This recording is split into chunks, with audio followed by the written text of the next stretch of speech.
ಸಾವನ್ನಪ್ಪಿದ ಮೇಲೆ ಅಪೂರ್ವಾಳ ಶವವನ್ನ ನಮ್ಮ ಕೈ ಕೊಡ್ಲಿಲ್ಲ ಆಸ್ಪತ್ರೆಯವರು. ಮೆಡಿಕೋ ಲೀಗಲ್ ಕೇಸ್ MLC ಅಂತ ಕರೀತಾರೆ. ಆಕ್ಸಿಡೆಂಟ್ ಮತ್ತು ನಂತರದ ಹಾಸ್ಪಿಟಲೈಸೇಷನ್, ಅದರಲ್ಲಿ ಪೊಲೀಸ್ ಕಂಪ್ಲೇಂಟ್ ಆಗಿದೆ ಅಂತೆಲ್ಲ. ಆದ್ರೆ ದೇಹವನ್ನ ನಮ್ಮ ಕೈಗೆ ಕೊಡೋದಕ್ಕಿಂತ ಮೊದಲು ಪೋಸ್ಟ್ ಮಾರ್ಟಮ್ ಆಗ್ಬೇಕಾಗಿರುತ್ತೆ. ಅದಕ್ಕೆ ಇದು ಟ್ರಾಫಿಕ್ ಪೊಲೀಸ್ ಸ್ಟೇಷನ್ ನಲ್ಲಿ ಕೇಸ್ ಫೈಲ್ ಆಗಿದ್ದಂತಹ ಕಾರಣ ಟ್ರಾಫಿಕ್ ಪೊಲೀಸ್ ಸ್ಟೇಷನ್ ನ ಪೊಲೀಸರು ಬರಬೇಕಾಗತ್ತೆ. ಪ್ರಾಯಶಃ ಪುತ್ತೂರಿನ ಟೌನ್ ಪೊಲೀಸ್ ಸ್ಟೇಷನ್ ಅವರು ಕೂಡ ಯಾರೋ ಬಂದಿದ್ರು ಅಂತ ಅನ್ಸುತ್ತೆ. ಅವರೆಲ್ಲರೂ ಬಂದ ಮೇಲೆ ಅವರ ಉಪಸ್ಥಿತಿಯಲ್ಲಿ ಶವವನ್ನ ಅವರ ಕೈಗೆ ಕೊಟ್ಟು ಅದನ್ನ ಅಲ್ಲಿಂದ ಪೋಸ್ಟ್ ಮಾರ್ಟಮ್ ಮಾಡುವಲ್ಲಿಗೆ ತಗೊಂಡು ಹೋಗಿ ಪೋಸ್ಟ್ ಮಾರ್ಟಮ್ ಆದ ಮೇಲೆ ದೇಹವನ್ನ ನಮ್ಮ ಕೈಗೆ ಕೊಡೋದು. ಇದು ನಮ್ಗೆ ಗೊತ್ತಾಗಿದ್ದು 5:50 ನಂತರ. ಬಿಕಾಸ್ ಡಾಕ್ಟರ್ ನಮ್ಮನ್ನ ಕೌನ್ಸಿಲ್ ಮಾಡಿಬಿಟ್ಟು ಟೈಮ್ ಆಫ್ ಡೆತ್ ಡಿಕ್ಲೇರ್ ಮಾಡ್ತೇವೆ ಅಂತ ಹೇಳಿದ ಮೇಲೆ ನಾವು ಕೇಳಿದಂತಹ ಪ್ರಶ್ನೆ, ಮುಂದೇನೀಗ? ದೇಹವನ್ನ ಅವಳನ್ನ ಕರ್ಕೊಂಡು ಹೋಗ್ಬೇಕಲ್ಲ ನಾವು, ಹೇಗೆ ಅಂತ ಕೇಳಿದಾಗ, ಇಲ್ಲ ಇಲ್ಲ, we will not give you the body ಅಂತ ಅಂದ್ರು. ಮೊದಲ ಶಾಕ್. ಯಾಕೆ? ಪೋಸ್ಟ್ ಮಾರ್ಟಮ್ ಆಗ್ಬೇಕು. ಪೋಸ್ಟ್ ಮಾರ್ಟಮ್ ಆಗ್ಬೇಕಾ ಅಂತ ನನ್ನ ಪ್ರಶ್ನೆ. ನೋಡು, ಸತ್ತಿರುವವರಿಗೆ ಇಟ್ ಡಸ್ ನಾಟ್ ಮ್ಯಾಟರ್. ದೇಹವನ್ನ ಅವರು ಬಿಟ್ಟು ಹೋಗಿರುವ ಕಾರಣವೇ ಅದು ಶವ ಅಂತ ಆಗಿರುವಂತಹದ್ದು. They won't feel the pain, and even if they do, there is no way for us to figure it out. ಆದ್ರೆ ಇದು ಆಗ್ಲೇಬೇಕಾಗಿರುವಂತಹ ಕೆಲಸ. ಇವತ್ತು ನೀನು ಭಾವನಾತ್ಮಕವಾಗಿ ಆಲೋಚನೆಯನ್ನ ಮಾಡ್ತಿದ್ದಿ, ನಿನ್ನ ಹೆಂಡತಿ, ಸಣ್ಣ ವಯಸ್ಸು ಎಲ್ಲ ಅರ್ಥ ಆಗುತ್ತೆ ನನಗೆ. ಬಟ್ ನಾಳೆ 10 ವರ್ಷದ ನಂತರ ಯಾವತ್ತೋ ಒಮ್ಮೆ 1000 ಪ್ರಶ್ನೆಗಳು ಇದರ ಬಗ್ಗೆ ಬರಬಹುದು. ಯಾರೋ ಕೇಳ್ತಾರೆ ಅಂತಲ್ಲ, ಯಾರಾದರೂ ಕೇಳಿದ್ರೆ ಅದಕ್ಕೆ ಉತ್ತರ ಬೇಕು ಅಂತ ಹೇಳುವ ಕಾರಣಕ್ಕೆ ಪೋಸ್ಟ್ ಮಾರ್ಟಮ್ ಆಗಲಿ, ಪೋಸ್ಟ್ ಮಾರ್ಟಮ್ನ ರಿಪೋರ್ಟ್ ಕೂಡ ಬರಲಿ, ನಿಮ್ಮ ಕೈಯಲ್ಲಿ ಇರಲಿ. ಅದು ಇನ್ಶೂರೆನ್ಸ್ಗೆ, ಸೆಟಲ್ಮೆಂಟ್ಗೆ, ಕೋರ್ಟ್ ಕೇಸ್ಗೆ, ಹೀಗೆ ಸುಮ್ಮನೆ ಯಾರೋ ಕೇಳಿದ್ರೆ ಪ್ರತಿಯೊಂದಕ್ಕೂ ಇದು ಡಾಕ್ಯುಮೆಂಟೇಶನ್ ಪ್ರೂಫ್ ಆಗಿರುತ್ತೆ. You have done everything that you could do. ಇದೊಂದನ್ನ ಮಾಡಲಿಲ್ಲ ಅಂತ ಮಾಡೋದು ಬೇಡ, ಇದು ಆಗ್ಲಿ ಅಂದ್ರು. ಸರಿ, ಹಾಗಿದ್ರೆ ಏನ್ ಮಾಡೋದು ಅಂತ ಕೇಳಿದೆ. ನಮ್ಮಲ್ಲಿ ಇಲ್ಲಿ ಮಾರ್ಚರಿ ಇಲ್ಲ. ಮಾರ್ಚರಿ ಇರುವಂತಹದ್ದು ಸಿಟಿ ವೆನ್ಲಾಕ್ ಹಾಸ್ಪಿಟಲ್ನಲ್ಲಿ. ನಾವು ಅಲ್ಲಿಯ ಮಾರ್ಚರಿಗೆ ದೇಹವನ್ನ ಶಿಫ್ಟ್ ಮಾಡ್ತೇವೆ. ಈಗ ಒಂದಿಷ್ಟು ಪ್ರಾಸೆಸ್ ಇದೆ ನಮ್ದು, ಅದಾದ್ಮೇಲೆ ಅದನ್ನ ಶಿಫ್ಟ್ ಮಾಡ್ತೇವೆ. ಇಲ್ಲದಿದ್ರೆ ಅದೇ ಅಷ್ಟೇ ಅಷ್ಟೇ ಹೇಳಿದ್ದು ಅವರು. ಆಯ್ತು ಅಂತಾಯ್ತು. ಕೂಡಲೇ ನಾನು I was literally done, defeated. ಆ ದಿನ ಎಲ್ಲ ಪ್ರಯತ್ನಗಳನ್ನು ಮಾಡಿ ಅದು ಆಗ್ಲಿಲ್ಲ ಅಂತ ಆದಾಗ ಆ ಕ್ಷಣದಲ್ಲಿ ನನಗೊಂದು ಬೇಜಾರು, ಸುಸ್ತೆಲ್ಲ ಇರುತ್ತಲ್ಲ. ಅವಳಿಗೆ ಹೋದೆ, ಅವಳ ಹಣೆಗೆ ಮುತ್ತು ಕೊಟ್ಟೆ, ಬಂದೆ. ಇವತ್ತು ನಾನು ಹೇಳ್ತೀನಲ್ಲ, do not have regrets in life ಅಂತ ಹೇಳ್ತಾರೆ ಜನ ಅಂತ. ಯಾಕೆ ಹೇಳೋದು ಅಂತ ನಾನು ಇವತ್ತು ಉತ್ತರ ಕೊಡ್ತೀನಿ ನೋಡಿ. ಆ ಕ್ಷಣಕ್ಕೆ ಏನು ಅನ್ನಿಸಿರ್ಲಿಲ್ಲ. ನಾನು ಹಣೆಗೆ ಮುತ್ತು ಕೊಟ್ಟೆ, ಕೆನ್ನೆಗೆ ಮುತ್ತು ಕೊಟ್ಟೆ ಅಂತ ಕಾಣುತ್ತೆ. ಇವತ್ತು ನನಗನ್ಸೋದು ತುಟಿಗೂ ಒಂದು ಮುತ್ತನ್ನು ಕೊಡಬೇಕಿತ್ತು ಅಂತ. Is there any way possible that I can go back and do that? ಯಾವತ್ತು ಕಾಡುತ್ತಿದ್ದು.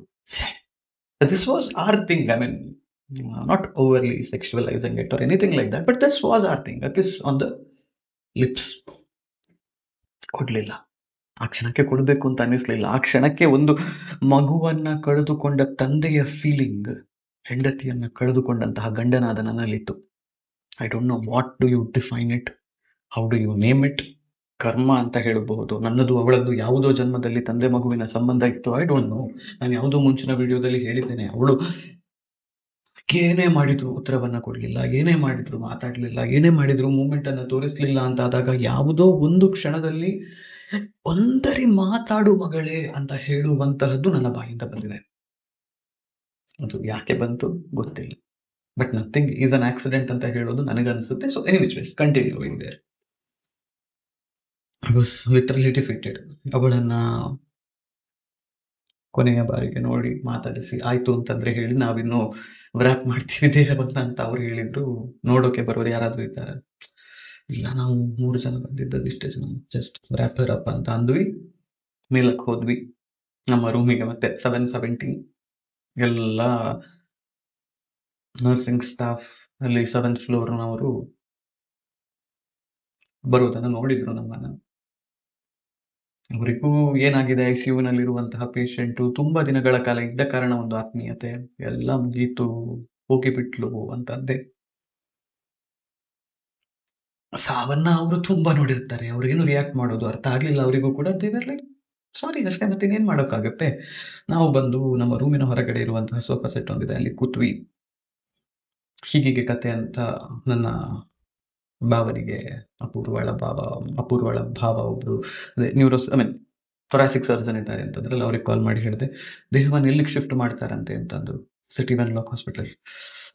ನಂಗೊಂದು 5 ನಿಮಿಷ ಟೈಮ್ ಕೊಡು, we don't want to shift to Wenlock ಅಂದ್ರು. ಓಕೆ ಅಂದೆ.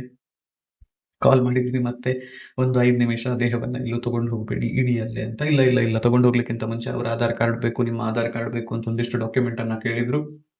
ಇವತ್ತಿಗೂ ನೋಡಿ ನಾನು ಹೇಳೋದು ಮತ್ತೆ, I was not thinking. I mean, I don't know what can you expect out of a person who's lost his wife. Will he be thinking ಎಲ್ಲರೂ ಹೀಗಿರ್ತಾರ ಗೊತ್ತಿಲ್ಲ, ನಾನ್ ಮಾತ್ರ ಹಾಗಿದ್ದೆ. ಏನು ಹೇಳಿದ್ರು, ಆಧಾರ್ ಕಾರ್ಡ್ ಬೇಕು ಅಂತ ಹೇಳಿದ್ದನ್ನ ಕೇಳಿಸಿಕೊಂಡಿದ್ದಾನೆ. Did not register. 1 ನಿಮಿಷ ಅಂತಂದೆ. ಚಿಕ್ಕಮ್ಮನ ಮಗ ಅದೇ ಗೌರವ್, ನಮ್ಮ ಅತ್ಯಂತ ಪ್ರೀತಿ ಪಾತ್ರ ಬಂಧುಗಳಲ್ಲಿ ಒಬ್ಬ. ಅಂಡ್ ಆ ಕ್ಷಣಕ್ಕೆ ನನ್ನ ಜೊತೆಯಲ್ಲಿ ನೆರಳಾಗಿ ನಿಂತವನು. ಫೋನ್ ಕೊಟ್ಟಿದ್ದೋ ಕೇಳ್ತಿದ್ದಾರೆ, ಏನ್ ಬೇಕು ಅಂತ ಕೇಳು ಅಂತ ಕೊಟ್ಟೆ. ಅವನು ಮತ್ತೇನನ್ನು ಕೇಳಿಲ್ಲ.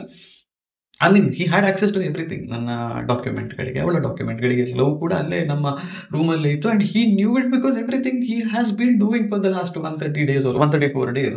ಸೊ ಅವನೇ ಅದನ್ನೆಲ್ಲ ವ್ಯವಸ್ಥೆ ಮಾಡಿದ. ಹೋದ ಕೆಳಗೆ, ಹೋದವನಿಗೂ ಮತ್ತೆ ಹೇಳಿದ್ವಿ ವೇಟ್ ಮಾಡು ಸ್ವಲ್ಪ ಹೊತ್ತು ಅಂತ. ನನ್ನ ಬಾಬಾ ಒಂದು ಸ್ವಲ್ಪ ಹೊತ್ತಾದ್ಮೇಲೆ ಮತ್ತೆ ಕಾಲ್ ಮಾಡಿ ಹೇಳಿದ್ರು, we will shift the body to KMC Attavar morgue. There are certain things which I don't want to discuss with you right now, but it's a female, 32-year-old, and there are bad people. For everything that is good and beneficial, ದೇಹವನ್ನ KMCಗೆ shift ಮಾಡೋಣ ಅಂತ. ಸರಿ, KMC ಅತ್ತಾವರಕ್ಕೆ shift ಮಾಡಬೇಕು ಅಂತ ಹೇಳಿದ್ರೆ, he had his connections, he spoke to few people and the body was shifted there. ನೆಕ್ರೋಫಿಲಿಯಾ ಅಂತ ಒಂದಿದೆ, ಅದನ್ನ ಓದಿ, ನಾನೇನು ಹೆಚ್ಚು ಹೇಳೋದಕ್ಕೆ ಹೋಗೋದಿಲ್ಲ. You will figure out what I am talking about. But ಅವಳ ಜೊತೆಯಲ್ಲಿ KMCಯ ಮಾರ್ಚರಿಯವರೆಗೆ ಹೋಗುವಂತಹ ಅವಕಾಶ ನನಗಿತ್ತು. 2-3 ಕಿಲೋಮೀಟರ್ನ ಪ್ರಯಾಣ. I could have done it, I should have done it. ಇವತ್ತು ರಿಗ್ರೆಟ್ ಇರುವಂತಹದ್ದು ಅದಕ್ಕೆ. ಬಟ್ ತಲೆ ಓಡ್ಲಿಲ್ಲ. ಕೊನೆಯ ಬಾರಿಗೆ ಅವಳ ಜೊತೆಯಲ್ಲಿ ಹೋಗೋಕೆ ಇದ್ದಂತಹ ಅವಕಾಶ ಸಿಗ್ಲಿಲ್ಲ. ಅದು I mean I did not take it, kind of was blank and I forgot. ಅದಾದ್ಮೇಲೆ ಮಾರ್ಚರಿಗೆ ತಗೊಂಡು ಹೋಗ್ಬೇಕಾದ್ರೆ ಸ್ವಲ್ಪ ಲೇಟ್ ಆಗಿದೆ. ಒಂದು ಅಥವಾ ಹೋಗಿ ಬಂದ ಏನೋ, ನನ್ನ ಚಿಕ್ಕಮ್ಮನ ಮಗ ಮತ್ತೆ ಬಂದ. We went and had dinner that day. ನನ್ಗೆ ಆ ದಿನ ಬೇರೆ ಏನು, I don't even know if I had lunch that day. ಅದೆಲ್ಲ ಯಾವುದು ಕ್ಲಿಯರ್ ಇಲ್ಲ. I can't remember any of that. The only thing that I remember is I had dinner that night. KMC ಇಂದ ಕೆಳಗೆ ಬರಬೇಕಾದ್ರೆ ವುಡ್ಲ್ಯಾಂಡ್ಸ್ ಹೋಟೆಲ್ ಇದೆ, Woodlands ಹೋಟೆಲ್ಗೆ ಹೋಗಿದ್ದೀವಿ, ಅಲ್ಲಿ ತಿಂದಿದ್ದೀವಿ. But I don't still remember what I ate, but I ate. I regret doing that as well. ನನ್ನ ಅತ್ಯಂತ ಪ್ರೀತಿ ಪಾತ್ರಳು ಸಾವನ್ನಪ್ಪಿದ್ದಾಳೆ. ಆ ಕ್ಷಣಕ್ಕೆ ನನ್ನ ಹತ್ರ ಯಾವ ಇಮೋಷನ್ಸ್ ಕೂಡ ಇರಲಿಲ್ಲ. I was eating food. ಮಾರನೇ ದಿನ ಬೆಳಗ್ಗೆ ಬೇಗ ಬರ್ತಾರೆ ಪೊಲೀಸ್ನವರು ಅಂತ ಹೇಳಿದ್ರು. ನಮಗೆ ಮಧ್ಯಾಹ್ನದ ಹೊತ್ತಿಗೆ ಆಗ್ಬೇಕಾದ್ರೆ ಅವಳ ಕ್ರಿಮೇಷನ್ ಆಗ್ಬೇಕು ಅಂತ ಹೇಳುವಂತಹದ್ದಿತ್ತು. ಸಾಯಂಕಾಲ ಆದ್ಮೇಲೆ ಮಾಡೋದಿಲ್ಲ ನಮ್ಮಲ್ಲಿ, ಹಾಗಾಗಿ. ಬಟ್ ಅವರು ಬಂದಿದ್ದು ಲೇಟ್ ಆಯ್ತು. 11 ಗಂಟೆ ಆಸುಪಾಸಿಗೆ, 10 ಗಂಟೆ ಆಸುಪಾಸಿಗೆ we went to the KMC Attavar. ಪೊಲೀಸ್ನವರು ಅಲ್ಲಿಗೆ ಬಂದ್ರು and they had to sign some documents. ದೇಹವನ್ನ ಆಂಬ್ಯುಲೆನ್ಸ್ ನಲ್ಲಿ ಅಲ್ಲಿವರೆಗೆ ತಗೊಂಡು ಹೋಗೋದು ಅಂತ. ಮಾರ್ಚರಿಯ ಒಳಗೆ ಕಲ್ಲು ಬೆಂಚಿನ ಹಾಗಿರುವಂತಹ ಜಾಗದಲ್ಲಿ ದೇಹವನ್ನ ತಂದು ಮತ್ತೆ ಮಲಗಿಸ್ತಾರೆ. They will be put in a freezer. ಆ ಫ್ರೀಸರ್ ನಿಂದ ತೆಗೆದು ದೇಹವನ್ನ ಕೊಡ್ತಾರೆ. ಲಿಟ್ರಲಿ ಚಂದಕ್ಕೆ ಮಲಗಿದ ಹಾಗಿತ್ತು. She is beautiful, she was beautiful. ಆ ಕ್ಷಣಕ್ಕೂ ಕೂಡ ಅಷ್ಟೇ ಚಂದ ಕಾಣ್ತಿದ್ಲು.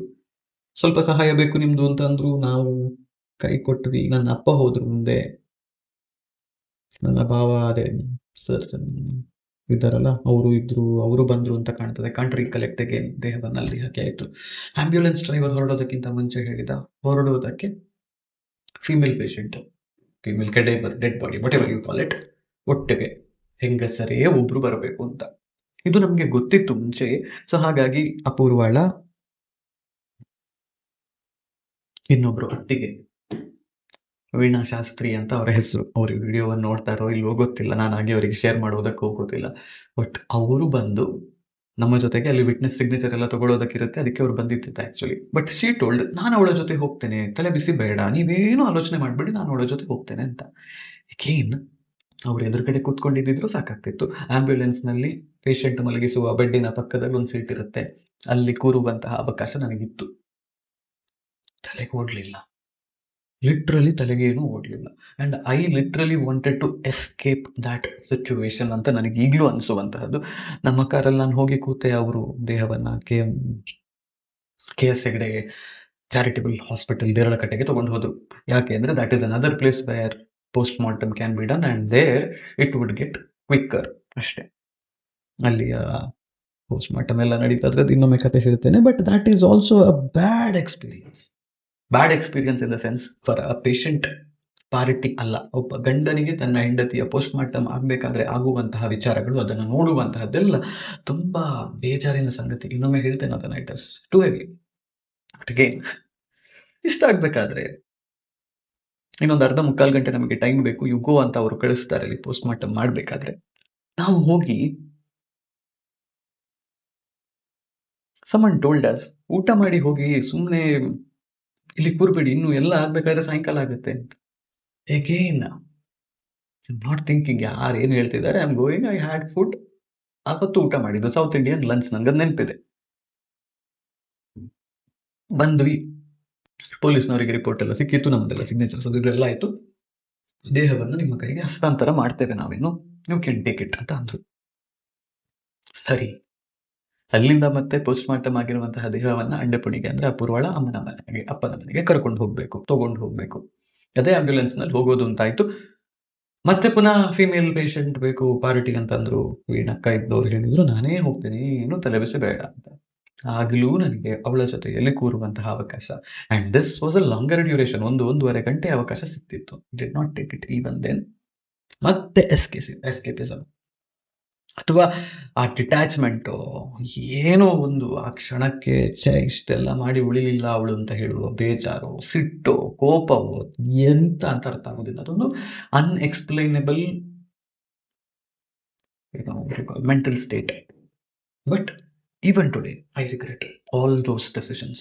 I regret not kissing her on the lips for the last time. I regret not going with her to the mortuary. I regret not going with her from the mortuary to the hospital where postmortem was done. I regret not going with her from the place where postmortem happened till Andipur. ಇದೆಲ್ಲದರ ಜೊತೆಗೆ ಇನ್ನೊಂದು regret ಇರುವಂತಹದ್ದು, ಇಷ್ಟೆಲ್ಲ ಆದಾಗ ನನ್ನ ಮಗಳಿಗೆ ಪ್ರಾಯಶಃ ಸಾವು ಅಂತ ಹೇಳುವಂತಹದ್ದು 3 ವರ್ಷದ ವಯಸ್ಸಲ್ಲಿ she wouldn't process it, she wouldn't understand it. ಇಷ್ಟೆಲ್ಲ ಆದ ಕೂಡಲೇ ನಾವು ಹೇಳಿದ್ದದು ಅಮ್ಮನಿಗೆ, ನೀನು ಇಲ್ಲಿಂದ ಹೊರಡು, ಚಿಕ್ಕಮ್ಮನ ಮನೆಗೆ ಹೋಗು. ನಮ್ಮ ಮನೆಯಲ್ಲಿ ಅಮ್ಮ ಮತ್ತೆ ಮಗಳು ಮಾತ್ರ ಇದ್ದದ್ದು. ಬೆಳಗ್ಗೆ ಅಪ್ಪ ಬಂದವರು ಮತ್ತೆ ಎಲ್ಲೂ ಹೋಗಿರ್ಲಿಲ್ಲ 7ನೇ ತಾರೀಕು. ಅಮ್ಮನಿಗೆ ಹೇಳಿದ್ದು, ನೀನು ಸೀದಾ ಹೋಗಿಬಿಟ್ಟು ಚಿಕ್ಕಮ್ಮನ ಮನೆಯಲ್ಲಿರು, ಇಬ್ಬರೇ ಇರಬೇಡಿ. ಆಗಿರುವಂತಹ ಸ್ಥಿತಿಗೆ we need emotional mental support ಎಲ್ಲ ಅಲ್ಲ. ಅವರಲ್ಲಿದ್ರು. ನಾನು 6ನೆಯ ತಾರೀಕು ಸಾಯಂಕಾಲ, ಅಂದ್ರೆ ಅವಳು ಸಾಯವನ್ನಪ್ಪುವ 1 ದಿನ ಮುಂಚೆ ಮನೆಯಿಂದ ಹೊರಟವನು ಮತ್ತೆ ಮಗಳನ್ನ ನೋಡಿದ್ದು, ಅಪೂರ್ವಾಳ ದೇಹವನ್ನ ಅಂಡೆಪುಣಿಗೆ ತಗೊಂಡು ಬಂದು ಆಂಬ್ಯುಲೆನ್ಸ್ ನಮ್ಮ ಮುಂದೆ ನಿಂತಿದೆ. ಹಿಂದೆ ನನ್ನ ಮಗಳು ನನ್ನ ಭಾವನ ಕಾರಲ್ಲಿ ಬಂದಿದ್ದಾಳೆ. ಆಗ 6ನೆಯ ತಾರೀಕು ಸಾಯಂಕಾಲ ನೋಡಿದ ಮೇಲೆ ನನ್ನ ಮಗಳನ್ನ ನಾನು ನೋಡಿದ್ದು 8ನೆಯ ತಾರೀಕು ಮಧ್ಯಾಹ್ನ. I could not face her for one day. That's the other part of the story. That is the exact reason why I did not meet her. I did not know what to tell her also. ಅಮ್ಮ ಇಲ್ಲ ಅಂತ ಹೇಗೆ ಹೇಳೋದು ನಾನು, ಏನು ಹೇಳೋದು? I did not know. Completely detached, ಬೇಜಾರಿನ ಪರಿಸ್ಥಿತಿ. But I regret that I should have been there for her at that point of time ಅಂತ. ಸುಮ್ಮನೆ ಗಟ್ಟಿ ತಬ್ಬಿ ಹಿಡ್ಕೊಂಡೆ ಮಗಳನ್ನ, ಏನು ಮಾತಾಡ್ಲಿಲ್ಲ. ಇದು ಬದುಕು ನಮ್ಮನ್ನ ತಳ್ಳುವ ಪರಿಸ್ಥಿತಿ. Today I can watch all that from a third person's perspective. ಇವತ್ತು ಎಲ್ಲವನ್ನು as if I am watching it from outside ಅಂತ ಹೇಳುವ ರೀತಿಯಲ್ಲಿ ನೋಡೋದಕ್ಕಾಗುತ್ತೆ. ಆ ಪರ್ಸ್ಪೆಕ್ಟಿವ್ ಡೆವಲಪ್ ಆಗಿದೆ ಬದುಕಲ್ಲಿ. ಕಳೆದ 1 ವರ್ಷದಲ್ಲಿ you can't imagine how strong I have become. ಬೇಜಾರು ಮಾಡ್ಕೋಬೇಡಿ ಅಣ್ಣ, ಮಗಳಿದ್ದಾಳಲ್ಲ ಅಣ್ಣ ಅಂತೆಲ್ಲ ಉತ್ತರಗಳು, ಇಲ್ಲಿ ಕಮೆಂಟ್ಗಳು ಬರ್ತವೆ. I know I am doing my level best, I am doing beyond it. But I become extremely strong. But I have regrets about these things. ಇದು ಇವತ್ತಿನ ವಿಡಿಯೋ. ಹೋಗಿ ಬರ್ತೇನೆ ನಾನು, ನಿಮ್ಮ ಆಶೀಶ್.